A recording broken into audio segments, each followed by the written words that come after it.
at home. Here are some that I've read. Braced. Rachel loves playing soccer. Then she learns she has scoliosis and must wear a brace for most of each day. It covers up most of her torso. Besides being embarrassing, it's also harder to play the sport she loves.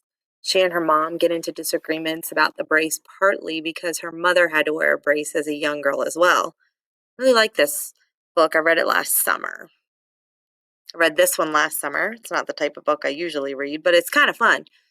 In each chapter, the author tells 3 difficult to believe stories, including photographs. Only 2 are true. Read, guess, then check the back to see if you were correct. I did really well the first couple chapters, but I got fooled a couple times. First of all, Jason Reynolds is one of my favorite authors. If you read this series, start with Ghost if you can. Ghost is a nickname the protagonist uses.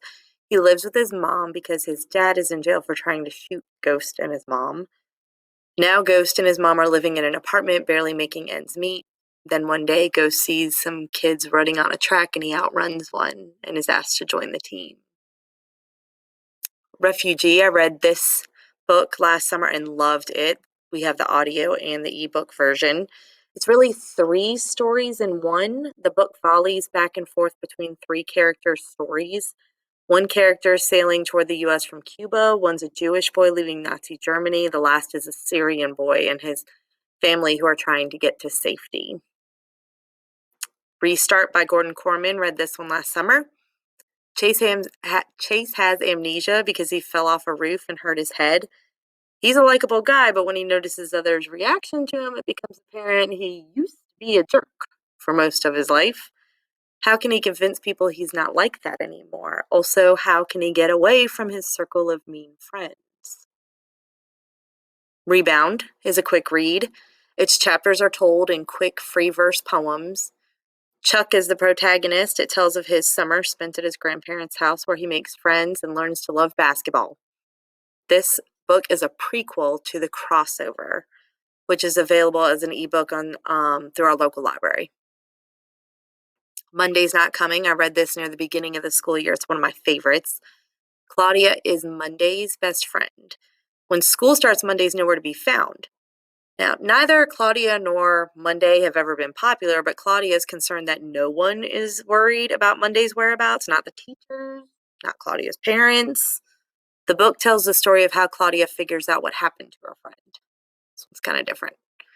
Lost in the Pacific, 1942. I found this one, read this one a few months ago. It's a true story of men who floated for days on a raft in the middle of the ocean without water, without protection from the sun or sharks, and with very little food.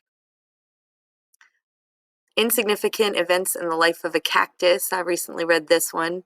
The protagonist in this book, Avon, has no arms. She and her family move to a tourist ranch where her parents work. Avon meets a boy whom she befriends, and they're able to help run the ranch, even though it seems like they're not able to do much to help at first. The Hate You Give. This book became a movie, but the book is not so much of a love story. Star's family lives in a low-income, predominantly African-American community, but her parents pay for her and her brothers to go to a private school with students who are mostly white and rich. Going between school and home while being her true self is a struggle to begin with, but it gets even more difficult when one of her childhood friends in the neighborhood is wrongly shot by a police officer. I especially love Star's family in this book. Garvey's Choice, to the right, is an example of the first chapter. Garvey's not the athlete his father wants him to be. He eats a lot, and he learns he loves to sing in chorus. The book is short, and the entire thing is told in chapters made of 1 or more tanka, a Japanese form of 5 lines and 31 syllables. 2 to make the chapter. This is an audiobook, Jason Reynolds. I read the paper version, and it's inspirational. It's like a pep talk. Listen to it, you'll like it, then turn it in so others can hear it too. These are some of the books that the DMS library has available as ebooks, and they're my to-read list.